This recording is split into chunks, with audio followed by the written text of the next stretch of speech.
Morning, everybody. I'm Tom McDermott. I'm the treasurer, and we have a stewardship committee. And as I just noticed, everybody's starting to get used to me. When I used to say that, everybody used to reach for the wallet and check the wallet to make sure that they still had the money. So everybody's starting to get used to your treasurer. So I think that's a great idea. Okay. What I did was I said yes. Andrew asked me, can I come up here and talk about stewardship? And I said, well, it can't be that hard. Get up, stand in front of all your friends, make a fool of yourself. How hard can that be? So what I did was I looked at the pledge, tried to keep on track, the story, and it says walk in love, and I think that's what Lisa Haller did last week. She was talking about walking in love. When we see the e-notes, beautifully made, walk in love, so I'm not going to do that. Okay. So then I went down and I said, well, treasurer shouldn't be talking about law, but I think there's like a conflict of interest, something like that. So I skipped that one. So I went to wisdom, and I said, well, it can't be that hard. That's the one ingredient God skipped on when he created me. In the bucket with everything else. He put knowledge, but I just skipped on the wisdom side. So then I went and said, okay, I can recognize wisdom. Wisdom is when you take your knowledge, go down the path and say, this is where I got to get to. You have a direction. You're heading that way and you're willing to adjust until you get to your destination. So then what happened was I usually get up in the morning, I do the coffee, set up the tea, empty the dishwasher, Marie takes out the dog. By the time she gets back, the dog is happy, the coffee is made for me, the tea is made. Dishwasher's empty. Got a goal, got a wisdom. Keep the wife happy. Okay? So one morning, Ray takes the dog out. I go make the coffee, and the coffee pot puts 2 ounces of water in the pot and empties the K-cup into the cup. I do not function in the morning without my coffee. Sorry, this is now crisis time. So I go over and clean out the coffee pot, because you gotta have a nice clean coffee pot for hiding your mistakes. So I clean up the coffee pot, try it without a K-cup. Works fine. 10 ounces of plain water comes out. I guess I fixed it. Put the pot back in, hit it again. This much water, all the grinds in the cup. Now Marie comes back with the dog. I'm talking nicely to the coffee pot. One, ding, ding, That's about as nice as I was talking to the dog. Then I started talking to the microwave. Okay. If I take a K-cup, stick it in the cup, add some water, get it on high, and you make me a cup of coffee. So what happens, Marie comes in, walks right past me. She knows better. It's not a weekend. The dog isn't even smart enough. The dog comes in and goes, whoa. Problem here. That's what it is. So the dog's got wisdom too. That's okay, I didn't get any. So, first thing, I go over to the coffee pot.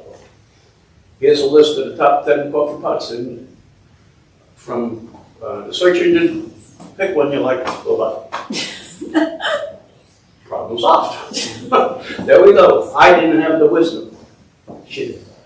To get under the gold, to go down that path, solve the problem, get inspired by God, because I'm pretty sure she got inspired by God, says, get me out of my coffee pack.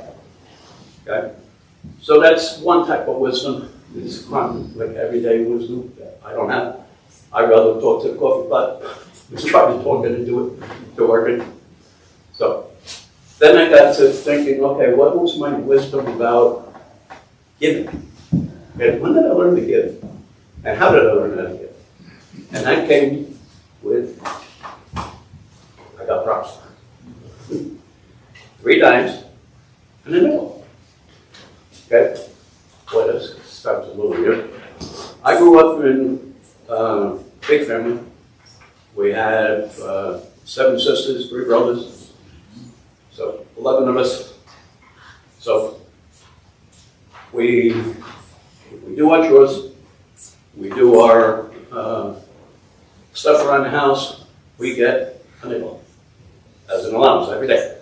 Every day you do your chore, you get a nickel. Okay?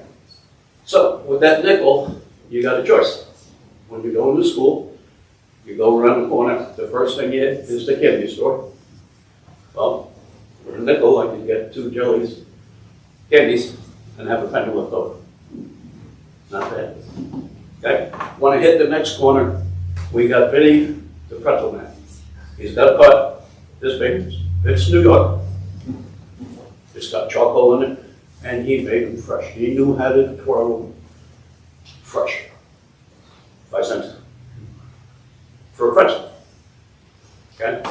So I saw that thinking, well, I guess that's from the Bible because it says, give us this day our daily bread. And it only wasn't it. You know. Okay? So that's what you get every day, 5 days a week, Monday to Friday. Is your nickel if you do your chores.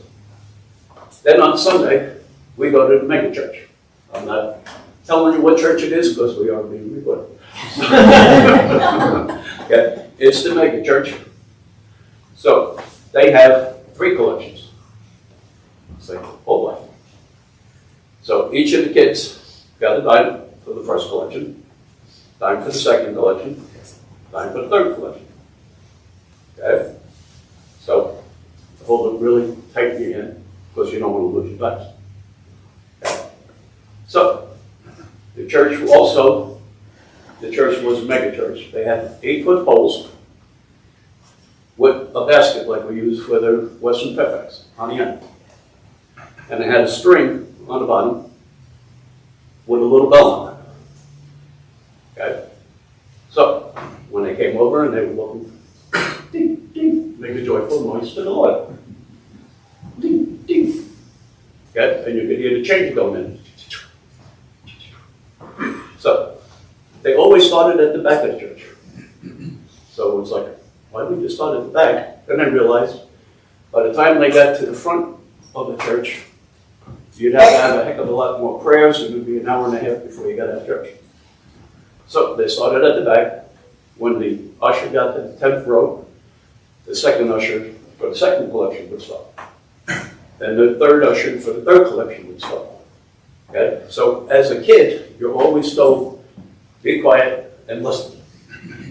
The reason is because that basket's coming from behind you, and you get, you know, you're next in the line. Okay? So when you get ready to go to church, it was like a communion realm, because there's a lot of us. First collection, second collection, third collection, go back to music. First collection, second collection, third, you can go back to music. Okay? So here I am with my 3 dimes. And I have no internet, because I'm older than the internet is. I have no internet, so I ask the knowledge person in the family, your older sibling. Okay? So my first question is, why 3 collections? Okay? The answer from the older sibling, God needs your money, sit down, be quiet. Okay? That sounds good. That doesn't sound right though. Why does he need my money? God needs your money because he does godly things with it. Now, be quiet and sit down. Okay? So that didn't quite seem logical to me. Wasn't like a wisdom kind of thing.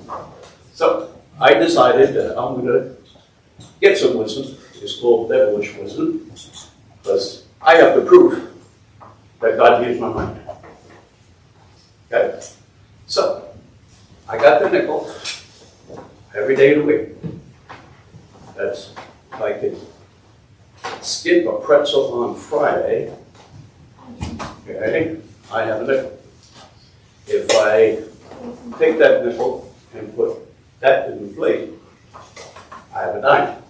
I now funded my pretzel retirement fund. Okay? I can prove to myself and to everybody else that God doesn't need my money.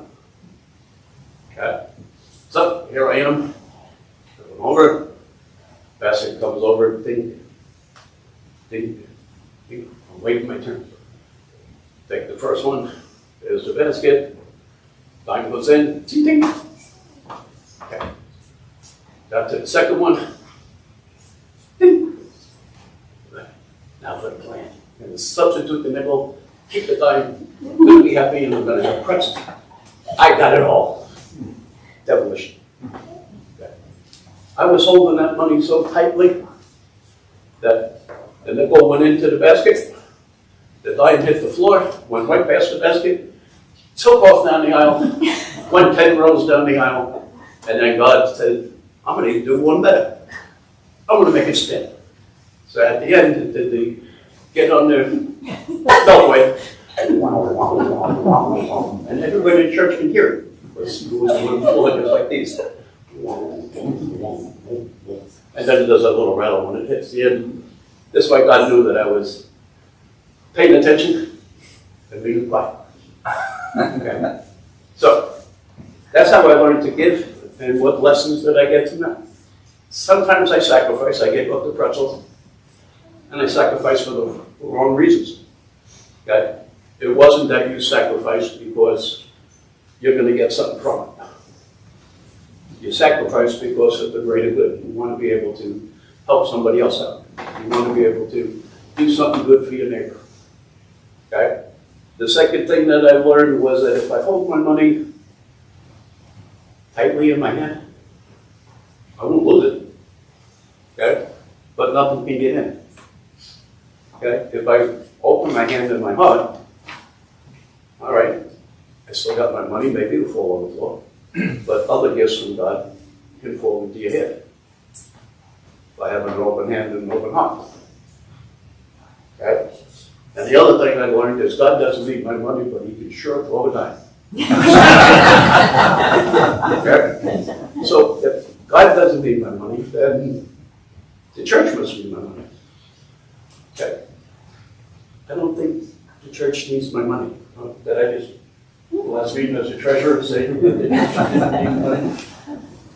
I just don't think so. I think that when you give for the stewardship. And the stewards are all of us. We all are in it together. We're all walking together in love with each other to meet people where they are, to give them our time, talent, and treasure, to be healing, hope, hospitality. So in my mind, when I see the pledge card, that's collection or offering number one. We want to know how far we can dream. How far can we go in that to make that journey together and help everybody else during the way. The second collection is your time, talent, and treasure. Okay. The one thing that I noticed is that in the Gospels and in the Bible, God never takes away your time, talent, and treasure. If you're the person who takes your talent, puts it in the ground, because that's what happened in the Bible. They put it in the ground, they didn't invest it, they didn't make it grow. God never took away the talent. That person still had the talent to give back to the master. Okay? So, with an open heart, I can't do anything about the third collection because that was to pay for the weekly things that break, and we still have those around here. So that's how I learned how to give, where my background is from stewardship, and I hope we have a great campaign. And that's all I